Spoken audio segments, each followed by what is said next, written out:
Good luck channel के सभी दर्शकों को मेरा नमस्कार। आज का हमारा टॉपिक है अयादि संधि। अयादि संधि को अयादि स्वर संधि भी कहते हैं। आप सभी को पता है कि स्वर संधि के 5 भेद होते हैं और उनमें से एक होती है अयादि संधि। तो चलिए शुरू करते हैं। शुरू करने से पहले आप सभी से अनुरोध है कि इस चैनल पर यदि आप नए हैं तो इस चैनल को सब्सक्राइब कर लें, लाइक करें और अधिक से अधिक शेयर करें ताकि आगे आने वाली हमारी वीडियो आप तक समय से पहुँचती रहे।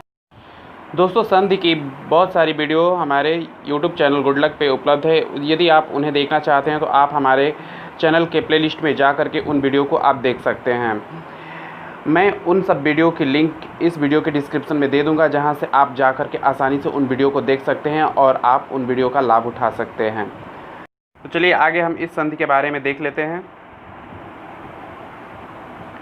अयादि संधि। अयादि संधि के बारे में कुछ नियम है, उसको आप समझ लीजिए।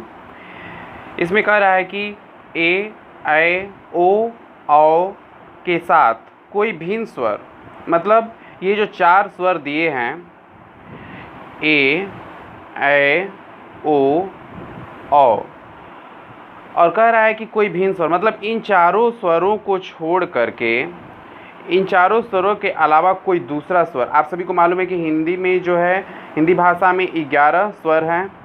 तो इन चारों स्वरों को छोड़ करके कोई भी दूसरा स्वर यदि इनके साथ जुड़ता है तो यहाँ पे क्या बन जाता है?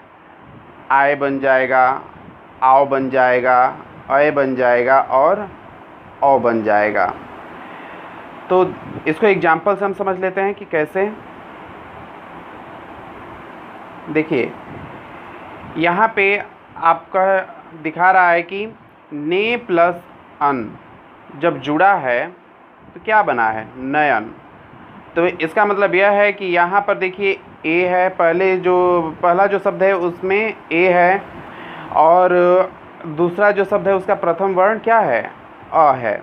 तो आपको पहले बताया गया है कि ए और अ जब जुड़ेगा, मतलब इन चारों वर्णों में से, इन चारों स्वरों में से जब होगा ए, ऐ, ओ, औ और कोई दूसरा स्वर होगा और जब जुड़ेगा तो क्या बनेगा? आए, आओ, अय, औ, यही बनेगा ना। तो यहाँ देखिए ए और अ जब जुड़ा है तो यहाँ पे क्या बन गया है? अय बन गया है। अब आप सोचेंगे कि इस शब्द में अय कहाँ दिख रहा है, तो आप ध्यान दीजिए, जब इसका आप उच्चारण करेंगे तो अय का बीच में उच्चारण होगा। देखिए नयन, तो आप ध्यान से नयन, तो यहाँ पे हो रहा है ना नयन, तो यहाँ पे अय आ रहा है बीच में। फिर वैसे ही आगे देखिए, यहाँ पर ओ जुड़ा है, पो में क्या है? ओ है और अन में आगे अ है।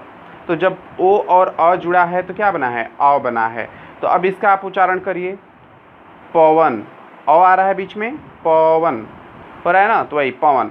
अब आगे ध्यान दीजिए, इसी तरह से फिर कह रहा है यहाँ पर कि भो प्लस अन जुड़ा है तो क्या बना है? भवन बना है। तो इसमें भो में जो है पहले शब्द के अंत में क्या आपको मिल रहा है? ओ मिल रहा है और दूसरे शब्द के प्रथम में क्या मिल रहा है? अ मिल रहा है। तो ओ और अ मिला है तो क्या बना है? औ बना है। यहाँ पर देख लीजिए, तो वही बन रहा है, भो प्लस अन जब जुड़ रहा है तो भवन, औ आ रहा है बीच में, भवन। हाँ, तो आपको समझ में आ जाएगा उच्चारण जब करेंगे तो भवन, तो यहाँ पे भवन शब्द बन गया। फिर अब यहाँ एक बात ध्यान रखिएगा। देखिए, कह रहा है कि जब अयादि संधि के शब्द के पहले वर्ण में आ की मात्रा लगी हो और शब्द के बीच में वह वर्ण हो तो शब्द का विच्छेद करते समय पहले शब्द के अंत में औ की मात्रा, ध्यान रखिएगा, औ की मात्रा लगाते हैं। ठीक। फिर आगे कह रहा है कि फिर आगे देखिए, कह रहा है कि शब्द के पहले वर्ण में आ की मात्रा लगी हो और शब्द के बीच में य आ जाए तो यह वर्ण लगा हो तो शब्द का विच्छेद करते समय पहले शब्द के अंत में ऐ की मात्रा लगाते हैं। कहने का मतलब यह है कि जो अयादि संधि के शब्द होंगे, यदि पहले जो शब्द रहेगा उसका जो प्रथम वर्ण रहेगा उसमें आ की मात्रा लगी हो और बीच में वह हो, तो हमें हमेशा कौन सी मात्रा लगानी है? औ की मात्रा लगानी है। यदि बीच में शब्द के बीच में वह हो तो जब हम शब्द का विच्छेद करेंगे। और ध्यान दीजिए, और जब बीच में य हो और पहले शब्द के पहला जो वर्ण होगा उसमें क्या लगा हो, आ की मात्रा लगी हो, तो हमेशा कौन सी मात्रा लगाएंगे संधि विच्छेद करते वक्त, ए की मात्रा लगाएंगे। तो यहाँ पे हम एग्जाम्पल से इसको भी समझ लेते हैं। देखिए यहाँ पे कह रहा है कि पावन का यहाँ पे संधि विच्छेद किया गया है। तो आप देख रहे हैं कि जो पहला इसमें जो शब्द है, पहला जो इसमें वर्ण है, इसमें आ की मात्रा लगी है और बीच में क्या है, व है।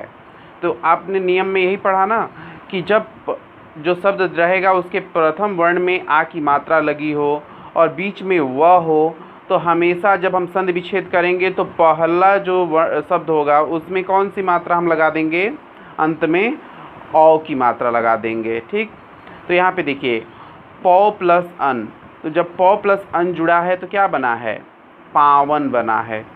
क्या बना, पावन। उसी तरह से यहाँ पे देखिए भावन में जो है भ में आ की मात्रा लगी है, बीच में व है, तो यहाँ भी जब हम इसका संधि विच्छेद करेंगे तो भौ प्लस अन हो गया है, तो क्या बन गया है, भावन बना है। इसी तरह से रौ प्लस अन है, इसमें भी बीच में व है और पहला जो वर्ण है इसके पहले वर्ण में क्या लगा है, आ की मात्रा लगी है, तो यहाँ पे रावण हो गया है। अब यहाँ देखिए, यहाँ पे बीच में य है और पहला जो वर्ण है उसमें क्या लगे है, आ की मात्रा लगी हुई है। तो अब इसमें हमको क्या लगाना है, आप ऊपर देखे होंगे कि जब बीच में य रहेगा और पहले वर्ण में आ की मात्रा लगी होगी तो हम ए की मात्रा लगाएंगे। तो देखिए जब यहाँ पे हम संधि विच्छेद किया गया है तो ग पे ए की मात्रा हो गई है। तो ए की मात्रा ऐसे होती है ना, एक सीधी रेखा पे दो मात्रा ऐसे, तो ये ए की मात्रा हो जाती है। तो यहाँ पे गए प्लस अक क्या बन गया, गायक। ठीक उसी प्रकार से नए प्लस अक, नायक, क्योंकि बीच में आपको यह यहाँ पे दिख रहा है और शुरू में आ की मात्रा दिख रही है। तो यहाँ पे नए प्लस अक, और यहाँ पे हम आपको समझाए हैं कि मतलब क्या जुड़ता है तो क्या बनता है। ठीक ना, तो आप इनका उच्चारण करें, जैसे नायक, तो यहाँ पे आपको आय आ रहा है। उसी तरह से है यहाँ पे गायक, तो आय आ रहा है, ये आय, गायक का उच्चारण करिए तो आय आ रहा है। रावण, तो आव आ रहा है। भावन, आव आ रहा है, इसमें भी पावन, तो आव का इसमें उच्चारण आ रहा है। तो इस तरह से आपको हम इसको ऐड करके भी दिखा दिए हैं कि मतलब क्या जुड़ेगा तो क्या आएगा। तो आज के लिए बस इतना ही। बाकी की जो संधि है उस वीडियो की लिंक जो है मैं इस वीडियो के डिस्क्रिप्शन में दे दूंगा, जहां से आप जाकर के उन वीडियो को भी देख सकते हैं। तो आज के लिए बस इतना ही, धन्यवाद।